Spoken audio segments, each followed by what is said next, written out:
All right. Hello, everybody, and welcome to a series that I'm going to start. It's going to be called Journey to Master. And this is going to be comprised of a bunch of games that I have played in my over the board career and will continue to be playing, actually. Some games that might be coming up very soon in the future are maybe some games from the World Open that I'll be visiting, or well, not visiting, but playing in about a week, actually. But this game in particular is from a tournament called the Tim Just Open. I played back in January or February of this year. This game is against a player known as Evan Segers. He is a very strong player. At the time, he was around 2080, and I was about 1930-ish. And so this game, me and Evan are now good friends now, and I use this game to taunt him, which is part of the reason this is going to be the first game in my series, as this game is nightmare fuel for Evan. So, I started the game with d4, I'm playing white, and I played my regular London system. Evan played d5, and I responded with e3. He played c5.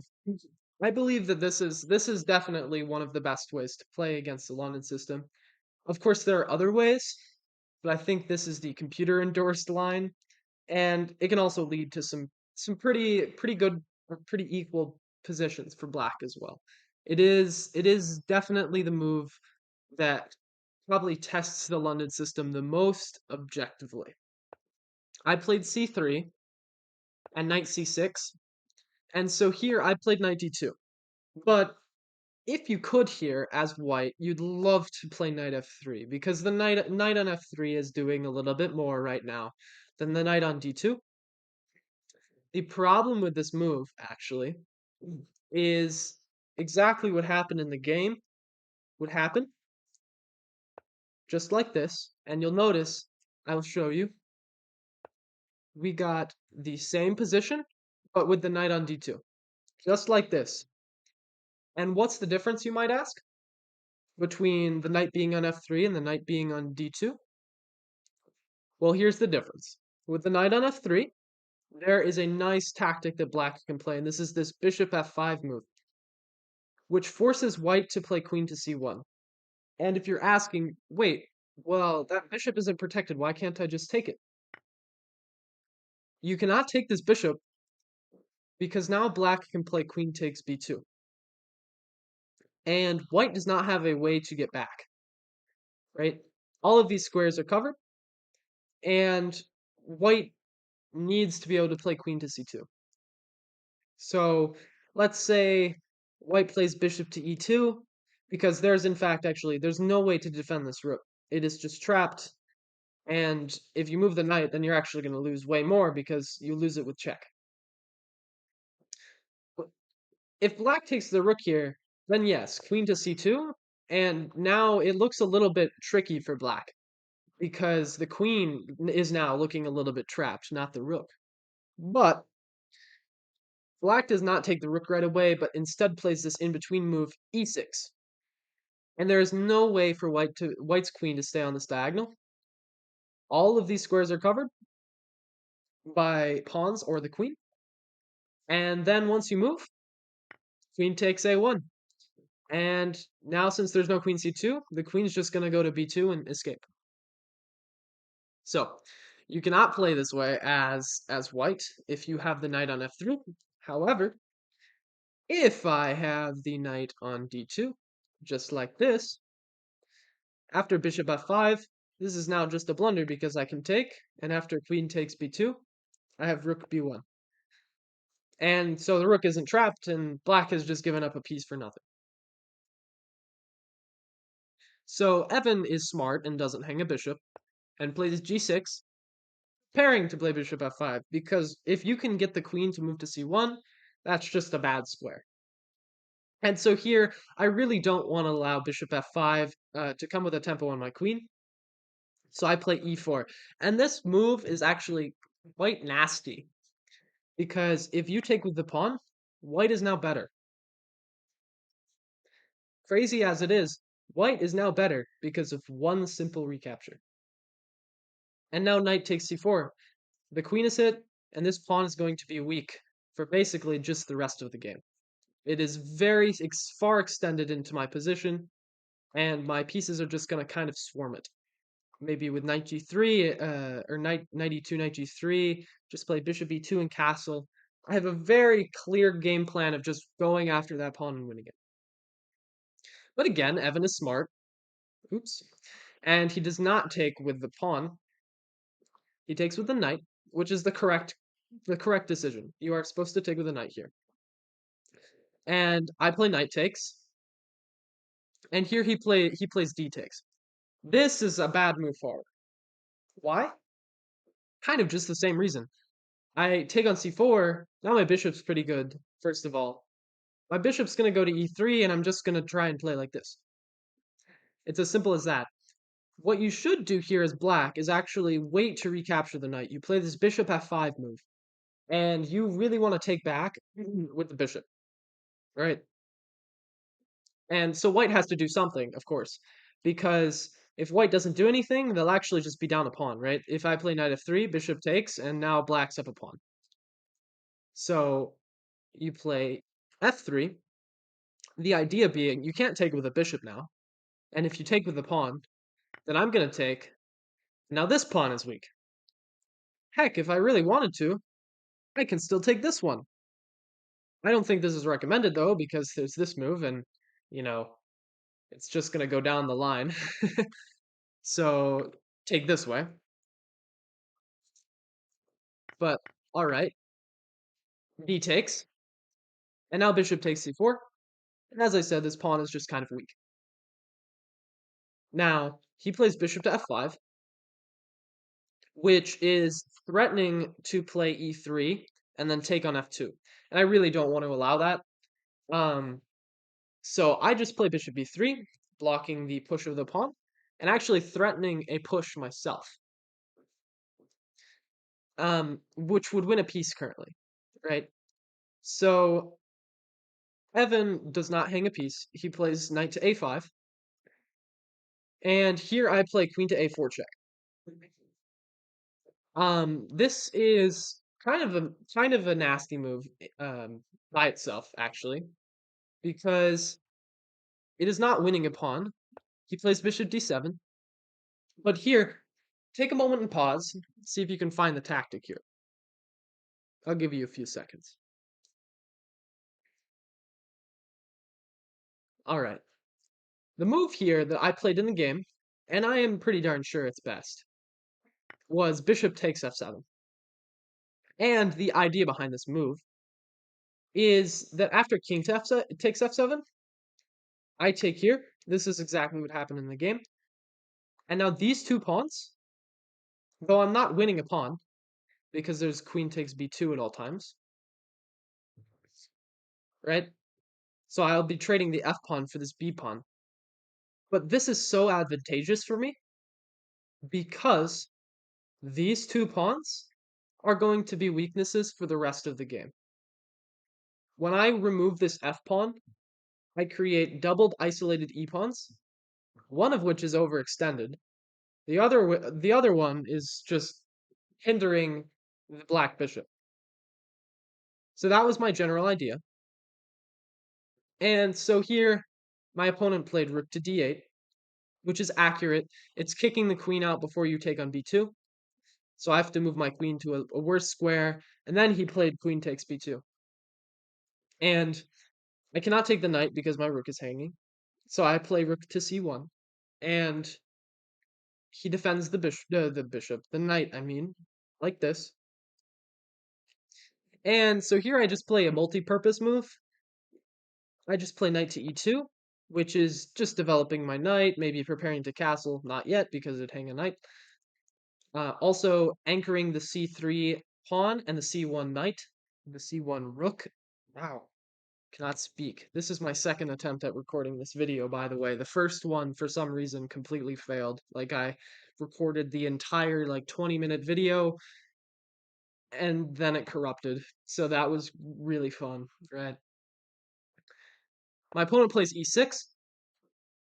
And the other idea behind this knight e2 move, and the reason I didn't just play anything else, is because I wanted to play knight to f4, attacking this rook, and telling it to go away, basically. And if it goes like this way, to play rook f5, then I can play queen to d7 check, and I'm just going to win very quickly there. If it moves away on the d file, then I'm just going to take the knight. So he goes to b5, which is defending the knight still and preventing me from playing this move. And so now my king's in the center of the board, and I'm like, okay, let's just get to safety. So I just simply castled here. I'm just saying, okay, no more, no more king in the center. I connect my rooks. Maybe play rook d1 or rook e1 in the future. Basically, it's just a solid move that's improving my position before I try and do anything else. Making sure that I'm completely defended on all fronts before I attempt anything crazy.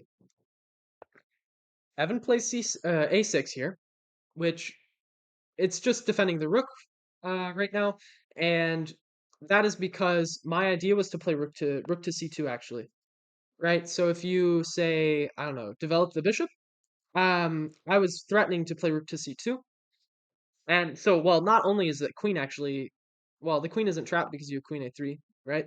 But now the rook is hanging. So that was the idea, which is why Evan played a6, is to prevent rook c2. Now rook c2 isn't so scary. So instead, I play c4. And the c4 move is basically asking the rook, okay, where are you going? Right? If you go here, you're still hanging the knight. If you go here, you're still hanging the knight. Let's say you try and go to f5. Okay, now I'm going to play g4. Also, let's not forget the rook moves. Oops. The rook moves. I can still play this too. And this move's kind of just game over actually. I don't think black is going to survive here. So Evan does not do that. He instead plays queen to b4, which is it's a very good move. A very nice move. Attacking my queen, so I can't take the rook. I don't have time. But a queen trade here is really bad for me. The question is why? Why is a queen trade so bad for me, right? A queen trade is so bad for me because his king is super weak, mine is super solid, and if I trade the queens, my advantage is probably just going to basically completely disappear. Because once the queens are off the board, I'm basically not asking black any more questions about his king because my most powerful piece is gone, right? And I'm not going to checkmate him with a knight, a bishop, and a rook, right? So I refuse the trade of queens, and I attack the pawn, and so he has to move the rook because it's under attack. But you'll also notice, even if the rook isn't under attack here, um, the funny thing is, there is no way to defend this pawn. Even if you gave black a free move and told them, "Hey, I'm not going to take your rook next move," there's no way to defend the e4 pawn. You can't play rook e4. There's no way that the queen can access it. The knight can't get there. The bishop is a dark squared bishop, so that doesn't help. The other rook's trapped in the corner, and the king isn't going to get to f5 or something, right? So there's no way to defend this pawn. So of course, with that knowledge, Evan plays rook f5. And I just take the pawn. Oops, almost mouse slip there. I just take the pawn. Right? And okay, I'm threatening again to play queen e6. So you don't have time to take this because I can just take here. And actually I can just pick up the knight now. So you cannot take on c4. So instead, what happens is queen to d6, attacking my knight here. Not really, it's defended enough times. And here I played a move that looks kind of crazy at first. But the idea, I play this move g4. The idea here is that the rook is like it's looking a little bit short on squares. you'll actually notice that the only squares that the rook is able to move to right now are these two, right? Those are the only safe squares. And this one is not really safe because I have, after this rook g5, I have this move knight takes e6, and I'm attacking the rook. And actually, the rook does not have any squares now. All of these squares are covered because my pawns are so strong. And this is now defended by the queen. So the rook would be trapped here. So you cannot play rook to g5. So Evan plays rook to g6. And then here I just have a plan. I just want to trap this rook, right? The rook has 3 total squares that it can move to right now. If I move the knight, okay, it has 5. But these two are already going to be always defended anyway. So here I just play knight to d3. And the idea behind knight to d3 is the very, very simple bishop to g5. And bishop g5, I'm just, the rook's just trapped, right? Pawns covering, queens covering, rooks covering. All these squares are gone. If you try and move the queen, or sorry, the king, say like this or something, okay, well, if you go here, I'd still just play bishop g5. But say like queen e8 or king e8, right? Then I'm going to play bishop to f5, f4. Man, I'm really, really good at this right now, right? And once your queen moves, I'm going to play bishop to e5 and skewer the rooks, right? So there's no saving the exchange here. Same thing with h6, by the way, right? If you play h6, bishop here, and then I'm going to skewer. So there's no way to save the exchange. So my opponent plays knight c6, and of course I follow through with my plan. I play bishop g5. Queen d4, queen b4, knight d4. And so there's this fork that is coming to my king, my rook. And there's also like this way too, which is scary. But I can just take this rook. And the idea is if you check me and you take my rook, I take your rook too. And I took 2 rooks and you only took 1. So, that's usually pretty good for me, right? But okay, that doesn't happen. Um he plays king takes. And so now seeing this fork, right? And seeing that I cannot play rook e1, either rook to e1 because of this knight f3 fork, what I do is instead hang a different fork like this. And so I got my rooks forked anyway. What should I have done here? I should have just played king to g2. And okay, once you play this, okay, this doesn't mean anything anymore because now I just move and I'm perfectly fine. Right? There was no fork, so I'd just be up in exchange. But I played rook to b1 and then face palmed when he played this. And I was like, well, dang it. There goes the exchange that I just worked hard to win. Right? So I take as much as I can. I play rook takes b7, knight takes f1, king takes f1. And so now I'm only up a pawn, which sucks, right? You know, I could have been up I could have been up 2 and probably even 3 points of material if I would have just played it a little bit slower. But hindsight's 2020. Bishop to d6, attacking my pawn. Right? I don't want to let that pawn hang, so I just play king g2, defending.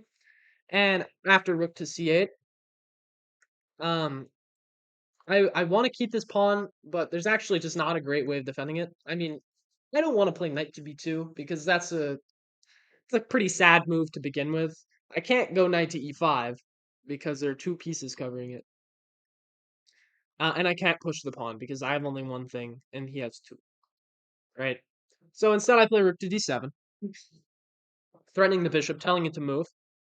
Um, and so this endgame actually is going to be an example of a good knight versus a bad bishop. Because, so this bishop, you'll notice, it can go here, here, here, here, here, here. These are the squares it has access to. And notice where my knight is covering. My knight is doing such a good job defending the dark squares. My opponent played bishop to a3, and look at the knight still. The knight is just corralling this bishop. It's doing an amazing job. Um, it's still really difficult to defend this pawn. And so actually I just gave up and took on h7. And so rook takes here. And so my g pawn's hanging. There's problems maybe with rook c2, but this king is looking really weak, right? It does not have many squares that it can move to at all, right? It can go to g5, and that is it, right? Because the pawns are blocking the other two exits. And so I have ideas of trying to checkmate here, actually. If I got 3 moves in a row, it would be checkmate. Because what I'd do is I'd play f5. Well, I guess it wouldn't be checkmate yet. Maybe if I had 4 moves in a row, though. I'd play f4, g5 check, king here, king f3, and rook to f7 checkmate. So yeah, if I had enough moves to do that, that'd be great. But I don't. I still play f4, however, because I'm taking away this g5 square from the king. Also taking away this one when my knight inevitably has to move somewhere. So my opponent plays a move that actually just looks like it's going to win a pawn, right? Because you'll notice this knight is tied down to this pawn. It's the only thing defending it. And the knight does not really have a great way of being defended either, right? So he plays this move, still putting pressure on the pawn, and now also attacking my knight. And so I'd rather not play rook h3, because rook h3 is kind of just letting black off the hook. Black can then go all of these different places, right? So it is white to move here and find a very, very nice move. Um, this move is kind of hard to spot. It requires a little bit of calculation. I'll give you a few seconds.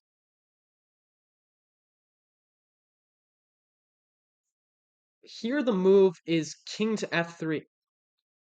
And this is an interesting move because king to f3 is giving up a full knight with check. How is this good for white? It's good because I have king to e4.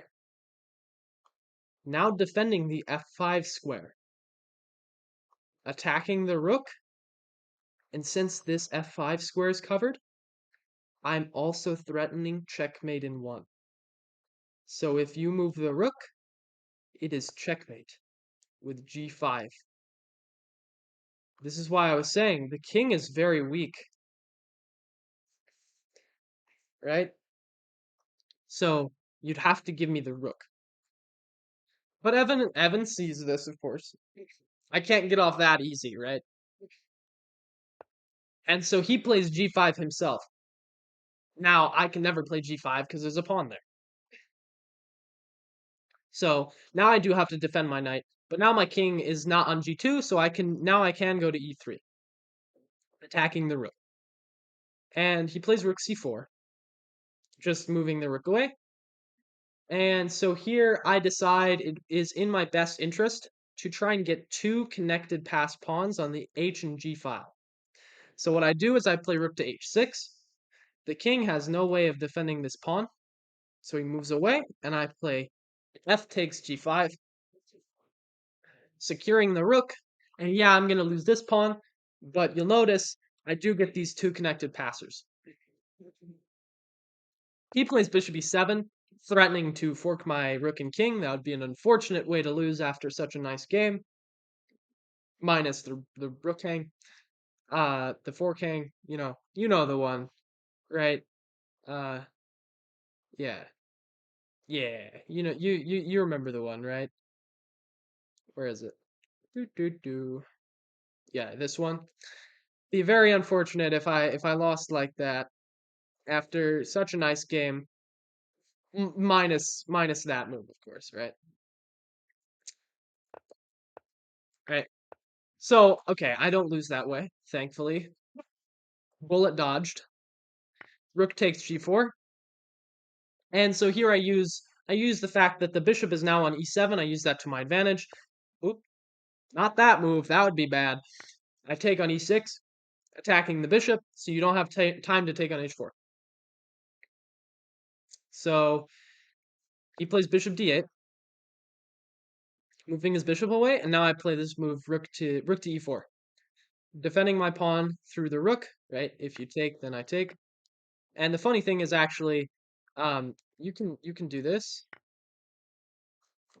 Actually, wait, did I miss a tactic here? After this move, is there something else that I can do? Huh. I think I'm just now realizing that I blundered. Wait, do I have this move? I might have this move. Threatening a fork. Ah, but then there's this. Okay, whatever. I played this way. And so that didn't happen, thankfully. It looks like that actually was just like a blunder on my part. Oops. Well, I guess hindsight really is 2020. I did not see that the first time that I went through this video. I certainly didn't see it during the game either. Rook g2, right? Attacking my pawn, so I move it. My. Wow, okay. Anyway, okay, bishop b6. And so now my general game plan is just to bring my pieces towards these pawns and then play just like this and just queen, right?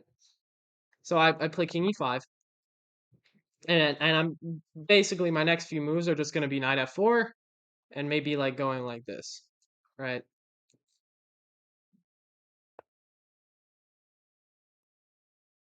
Sorry, I had to yawn there. My opponent plays rook d2, and so I was playing knight f4 anyway, so I was like, okay, knight f4. And so now he attacks my pawn, but I say, actually, the pawn is already defended. I don't need to care. And the reason I say this is after rook takes h4, I have this move knight to e6 check, and I pick up the rook on the next move. Right? So bishop f2. He's preparing to take my pawn now. And I'm like, okay, yeah, no. And I just play h5, and now I'm just up 2 pawns, and I'm chilling. Just okay. And so he still fights on, bishop g3. Maybe rook f2 is an idea soon. Actually, he's threatening to take and then take on h5. And that would probably actually be a draw somehow. But I play rook to e7. And after king to g8, I play this move king to g6. If you take, then it is checkmate in one. So you cannot do that. And so he plays here. I go rook to f7 check. If you go this way, I'm just going to play h6 and h7, king to g7, and promote, basically. Like, that's my general game plan. Of course, there's going to be some other moves in between, because if I actually play h7 and king g7 right now, there'd be rook takes h7, and the idea is, let me see if I can actually get you there. Right, like this and this. It's a waste a move or something. Maybe let's just do this. And here you're able to play rook takes h7, takes. I guess actually even here, the problem is I would still win because I get to play this and then this. But okay, obviously something better could be played too.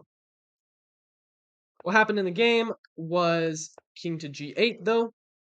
And so now I simply threaten checkmate in one on f8. And after bishop to d6, I play this move rook to g7 check, forcing king h8, and then I play rook to d7, attacking the bishop, and still threatening checkmate. And then here, Evan resigned. And this was, I believe, the only game that I've played against Evan over the board in a rated tournament. So I have a 1-0 record against him. I will hold that against him until we play again and he beats me.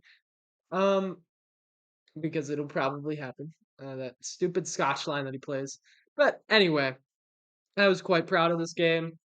Um, and so, that's the first game of this series. I do really hope you guys enjoyed. I hope this time the recording did not fail because I don't want to have to record for 30 minutes again.